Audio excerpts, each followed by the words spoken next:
We know the power of country music and country music culture. Democratic strategist and noted country music fan Kurt Bardella is here. I think I could also call you country music journalist as well. Your morning newsletter is a must-read in the country music world. All right.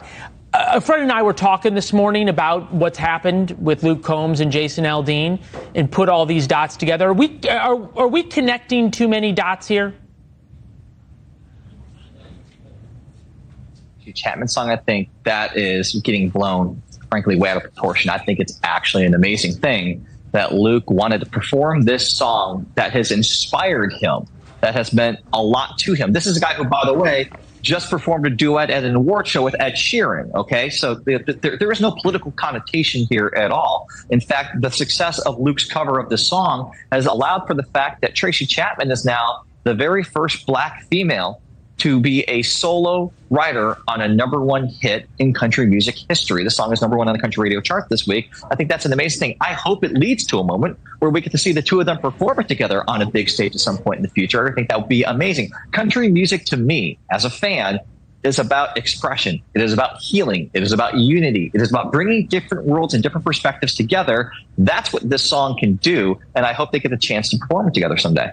All right, can't argue there. I would certainly go to that concert. I think a lot of us would. But really, I think about the country music fan base and people from small towns, the rural versus urban divide in America. How do we deny that rural America now is playing an enormous role politically? Oh, I think it is. And I think that this has frankly been a blind spot for the Democratic Party for many years of how do you communicate with this segment of voters. And I can tell you, Leland, the thing that you don't do when you're trying to win a persuasion argument is start off by saying, even though I disagree with you, I'm going to call you a racist. I'm going to make stereotypical names about you. I'm going to make assumptions about you.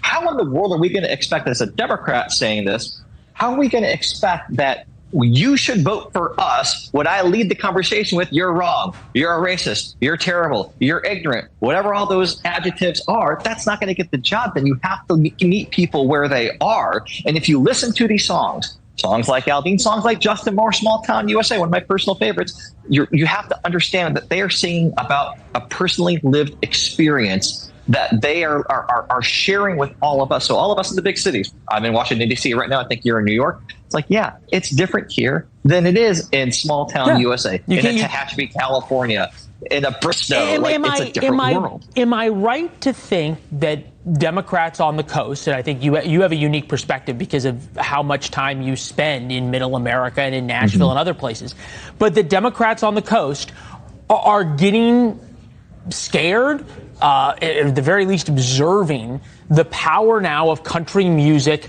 culture, and that the Bud Light moment for whatever reason it happened, but the Bud Light moment sort of woke up the Democratic establishment or the Democratic elite and their friends in the media to this concept that country music fans have an awful lot of political power and they care and they're willing to exercise it. Yeah, and I think about, too, like, number one, my issue when I see stories come out from commentaries come out from places like that Variety Report, it's like, have you ever been to a Jason Aldean concert? Have you ever listened to a Jason Aldean album? If not, as a country music fan, I can give a crap what you think about any of this stuff, frankly. Number two, I do think that Democrats are starting to see that as a genre, as a form of cultural influence, country music carries a lot of impact, more so even in America, frankly, than some of the more popular, broader pop stars that have huge followings, get huge amplification, but I don't think really move the needle in a culturally political way, the same way that country music does. Country music has 100 million listeners in America. It is one of the most streamed formats in the country. It's one of the only formats that grew in consumption during COVID, during the pandemic. There's a reason for that. It is relatable. It is understandable. And listen, I understand if you are troubled by some of the imagery in the Jason Aldean music video. Personally, I am too.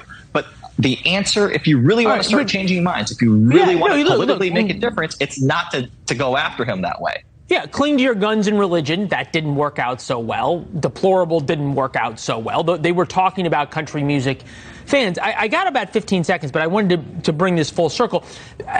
Culturally significant doesn't really describe pop music, but it does describe rap music and R&B and hip-hop culture. And you think about some of the examples of violence in rap songs, Ice-T, on Body Counts, Cop Killer, the Notorious B.I.G., Gimme the Loot, Rick Ross, Put Molly in all her champagne, she ain't even know it. I took her home and I enjoyed it. She ain't even know it. Otherwise known as raping someone. Cardi B's lyrics, which we can't even share on family-friendly television to some of her songs, but we've put enough asterisks there that it's up on the screen. So why does that not engender the same kind of response of it is inspiring violence, it's inspiring and glorifying rape from these very same people who are clutching their pearls over Jason Aldean and video of people rioting? Listen, I've said this before, and I'll say again, I think that country music gets held to a double standard because I think the media that writes about it and judges it has no earthly idea what they're talking about and have never spent 5 minutes in a country music concert or in a country music environment. Kurt, like you didn't suddenly become a Republican again, did you? No. But like I said, you have to meet people where they are. The same thing with R&B, rap, and hip hop. That is an experience that people have lived, that these people are sharing, and it should be received that way. Country music, experience that these people have lived, that they are sharing. We need to do a better job listening to one another when it comes to music and art. Yeah, well, and politics as well, turns out. Well, let's not go too crazy, Lula. It's good to see you. Thank you. Take care, bud. All right.